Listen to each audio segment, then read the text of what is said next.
Terminó la fase de grupos del Sudamericano Sub-17. La Vinotinto clasificó a la fase playoff, a la segunda ronda, pese a perder 1-0 contra Brasil, debido a que ya estaba clasificada por la victoria contra Perú. Un partido en verdad complicadísimo de analizar contra Brasil, rotaciones por ambos lados, campo de juego en muy malas condiciones debido a la lluvia. Brasil gana con gol de penal de Eduardo Papé. Y Venezuela terminó cuarta de su grupo, por detrás de Bolivia, que logró empatar con Argentina en la última jornada. Pero antes de eso, repasemos los grupos porque también quiero hablar un poco del partido del encuentro contra Perú, que fue en el que lograste clasificar. Venezuela, como repito, cuarta con 4 puntos, una victoria, un empate, 2 derrotas, diferencia de goles de -1. Bolivia termina encima tuyo con 5 puntos, Argentina con 7 y Brasil primera con puntaje ideal más 12 de diferencia de goles. Barbaridad. Por el grupo A, Ecuador clasificó de primera con 10 puntos, de segunda Colombia, tercera Uruguay, cuarta Chile. Ya con esto, y si has visto mis videos anteriores entendiendo el formato, sabes que el próximo rival de la Vinotinto en el playoff va a ser la selección de Uruguay. Todavía no se actualiza aquí, pero Uruguay, al ser tercera del grupo A, se va a enfrentar a la cuarta del grupo B, que es Venezuela. Ya en esta ronda de playoff, para recordarles el formato, se va a definir al quinto, sexto y séptimo del sudamericano. Venezuela se enfrenta a Uruguay. De ganarle a Uruguay, pelearía por el quinto puesto, pero ya la victoria contra Uruguay te asegura jugar la Copa del Mundo. Clasificas al Mundial, independientemente de lo que ocurra en el quinto puesto. Si pierdes contra Uruguay, jugarías por el séptimo lugar contra el perdedor de Chile-Bolivia. Si pierdes ese juego, te quedas afuera. Si ganas, vas al Mundial. Así está claro.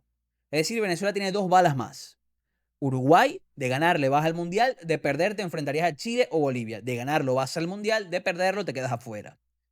Y para cerrar el tema del formato, fase final, Ecuador contra Argentina, Brasil-Colombia, los dos ganadores van a la final, el ganador es campeón del torneo y los perdedores juegan por el tercer lugar. Y así se definirían los 7 puestos para la Copa del Mundo. Aquí en Wikipedia dice que el partido es el 15 y por el séptimo y quinto lugar sería el 18. Uruguay, que va a ser tu rival, terminó, vamos a verlo aquí un poco, con 5 puntos. Un punto más que tú. Habría que analizar si es un grupo más sencillo o más complicado. Porque claro, de tu lado estaban eh, Brasil y Argentina, pero este grupo estaba bastante parejo. De hecho, creo que tuvo un desenlace parejo, más allá de que Paraguay termina muy abajo en la tabla. Uruguay comenzó con 2 empates contra Chile, contra Paraguay, después pierde contra Ecuador y derrota 2-0 a Colombia. Hay que agregar que Uruguay descansó la última jornada, es decir, que va a llegar con más descanso que la Vinotinto a ese partido por el comienzo del playoff, por la semifinal del playoff. Matiz a destacar en cuanto a jugadores, hay que destacar que su máximo goleador es Thiago Brizuela del Liverpool, sub-19, con 2 goles, justamente los 2 goles en la victoria contra Colombia. Para tenerlo en cuenta, yo en verdad no he podido seguir el grupo A, por lo que no puedo expandirme a hablar sobre Uruguay, pero ya sabemos un poco sus goleadores. Después está Nicolás Scotti con un gol, Gabriel Silva con un gol y Thiago Mora con un gol. El que más goles ha producido es Thiago Brizuela con 2. Si nos damos cuenta, Uruguay ha recibido goles en todos sus partidos, menos contra Colombia, y han sido partidos todos en sí bastante parejos, por lo menos desde el resultado. No puedo hablar desde el juego. Ya después de esto, quiero ir por partes. Ya dije que el tema de Brasil-Venezuela es complicado de analizar por las rotaciones, por el estado de la cancha. Quiero hablar del Venezuela-Perú, partido en el que Venezuela clasificó. Aquí quiero hablar de 2 temas. Primero, desastroso cómo se fue desarrollando el partido. Primero, expulsión a un jugador peruano por un codazo a un venezolano, roja al minuto 8-9. Es decir, Venezuela prácticamente todo el partido lo jugó con uno más. Prácticamente. A eso le sumamos 2 expulsiones de futbolistas peruanos al finalizar el partido porque estaban quedando eliminados. Porque hasta empatando quedaron fuera. Expulsiones además por actitudes lamentables. Una por insultar al árbitro, la otra por patear a un venezolano, o pisar a un venezolano, mejor dicho, cuando ya estaba en el suelo. 2 expulsiones, se iba a armar la tángana. Por suerte los venezolanos no se inmiscuyeron tanto en la tángana. Decidieron separarse, entendiendo que ya Perú no jugaba más, tú jugabas un partido más e ibas a jugar fase final, por lo que es mejor no tener suspendidos. Y en medio del partido, además, sacaron a un peruano del estadio por haber insultado de muerte al Linier. Lamentable también. Hablamos de un torneo sub-17, muchachos. Hay que ver el ejemplo también que se quiere dar en este tipo de contextos y escenarios. que estos chamos van en crecimiento. Los mismos jugadores cometieron errores que ojalá se corrijan para que puedan tener buenas carreras, pero son actitudes lamentables que lo más seguro es Conmebol termine sancionando, por lo menos en un punto. Ya saliéndonos de ese tema más delicado, hablemos del juego de Venezuela. Post expulsión, Venezuela se pone en ventaja. Y a partir de ahí, creo que el primer tiempo podemos decir que Venezuela domina con muchísima tranquilidad. Escasísimas variantes de Perú para hacer daño. Llega el segundo tiempo, Perú haciendo cambios y no se sintió la superioridad numérica. Venezuela no pudo reflejar en el juego ni en el resultado la superioridad numérica desde el minuto 9. Y la realidad es que eso es muy preocupante, porque era un rival inferior a ti, porque era un rival que tenía uno menos y que además anímicamente, por lo que vimos al final del partido, estaban rotos. Lo que es normal, ¿ah? Torneo de jóvenes, el equipo venía bastante mal, necesitaba ganar, ya ibas perdiendo, un hombre menos. Todo el contexto era complicado, yo puedo entender, no las acciones que tomaron después, pero sí ese sentimiento que tenían los jugadores peruanos, no las acciones finales que son terribles. Pero ni siquiera en ese contexto tan puntual, con la libertad que te daba, que además tenías 2 goles de ventaja, porque como repito, el empate clasificaba a Venezuela, porque ya Perú jugaba su último partido. Ni siquiera ese contexto te dio la posibilidad de vamos a liberarnos, vamos a jugar un poco más, vamos a dominar. No vimos eso en Venezuela en el segundo tiempo. No se sintió la superioridad numérica. No se sintió. Y es preocupante porque ya lo hemos venido hablando. La Vinotinto no tiene una idea de juego clara. Y me preocupa mucho el mensaje que da el entrenador, que da Johnny Ferreira. Terminamos jugando con línea de 5 ante un rival con uno menos, con escasísimas ideas colectivas. Con línea de 5.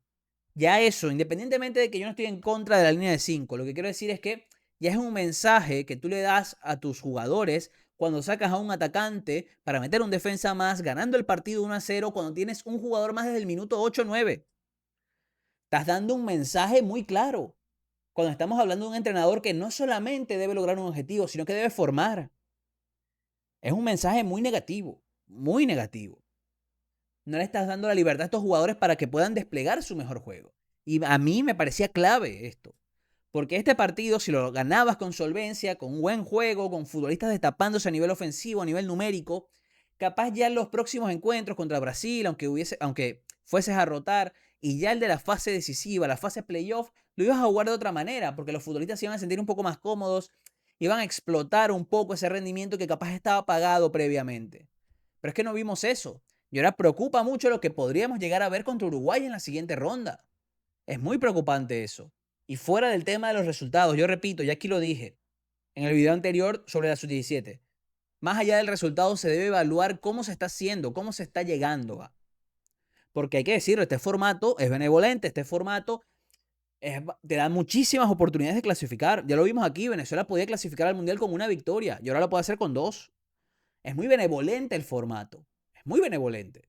Por lo que para mí lograr el objetivo no debe ser lo único que se debe evaluar. Se debe evaluar cómo jugó el equipo, qué oportunidades se dio, la convocatoria estaba bien armada, se perdieron perfiles, se convocaron los mejores. Todo eso se debe analizar. ¿En pro de que a finales de año, cuando ya llegue la Copa del Mundo, si lograste clasificar, tener un buen desempeño? Porque al final esta es una oportunidad única para los muchachos, tener la oportunidad de jugar una Copa del Mundo. De hecho, va a ser su primera Copa del Mundo si logran hacerlo. Y a mí, en verdad, el equipo me deja muchas dudas a nivel de juego, a nivel de propuesta, a nivel de intenciones, porque eso es lo más preocupante. Tú capaz juegas contra Argentina, tienes una intención clara, pero no la puedes plasmar porque es mejor que tú, tu rival. O Brasil, o la misma Uruguay. Pero ni las intenciones se notaron. Y eso es preocupante. Y si la Federación Venezolana de Fútbol cree que Johnny Ferreira va a darle continuidad a la idea de la absoluta, me parece un error, porque no lo estamos viendo. No lo estamos viendo. No hay intenciones iguales a lo que vimos en la sub-17 anterior, en la que estamos intentando, o la que Vizcarrón está intentando construir en la absoluta. Es preocupante. Es muy preocupante. Y eso se suma a los resultados previos que ya le hemos venido hablando, que la preparación, pese a ser bastante buena en cuanto a cantidad de partidos internacionales que disputaste, los resultados no fueron buenos. Y ya es preocupante el tema. Ojalá, yo lo he dicho aquí siempre, ojalá se logre clasificar, ojalá se le gane a Uruguay, vayamos por el quinto puesto, ya con la tranquilidad de la clasificación a la Copa del Mundo y ya se pueda armar un equipo más sólido para la Copa del Mundo. Pero como repito, se debe ver, se debe analizar, se debe evaluar. No se debe pensar que por ir al mundial, de la manera en la que estamos yendo, todo está bien. Ojo con eso. Ojo con eso, por lo menos desde aquí. Desde el perfil donde yo hablo. La federación tendrá su propuesta. Habrá gente que dirá, ya clasificamos, ¿qué importa? Por lo menos de este lado, donde estoy yo, desde este espacio, yo soy bastante crítico con lo que está ocurriendo con esta generación. Bastante crítico. Ojalá, como repito siempre, yo quiero que en todos los deportes, a todas las selecciones, a todos los representantes venezolanos les vaya muy bien. Ojalá lleguemos al mundial, pero se debe evaluar. No se debe pensar que por lograr el objetivo ya todo está hecho. Hay que trabajar en pro de lo mejor. Ya veremos qué ocurre. Ojalá la Vinotinto pueda superar a Uruguay, perdón. Aquí ya después analizaremos el partido, que ojalá sea un triunfo y lo que viene, ¿no? Y ya, si se logra la clasificación al Mundial, haremos un trabajo previo bastante importante para la Copa del Mundo, hablando de la selección, de su preparación, de la idea de juego que se quiere dar. Será más profundo, ojalá se logre para poder hacer ese contenido. Si te gustó el video, dale me gusta, suscríbete al canal y dale a la campanita para que no te pierdas de nada de los rendimientos, de los análisis que voy a seguir haciendo de las diferentes selecciones vinotintos en los torneos que están disputando.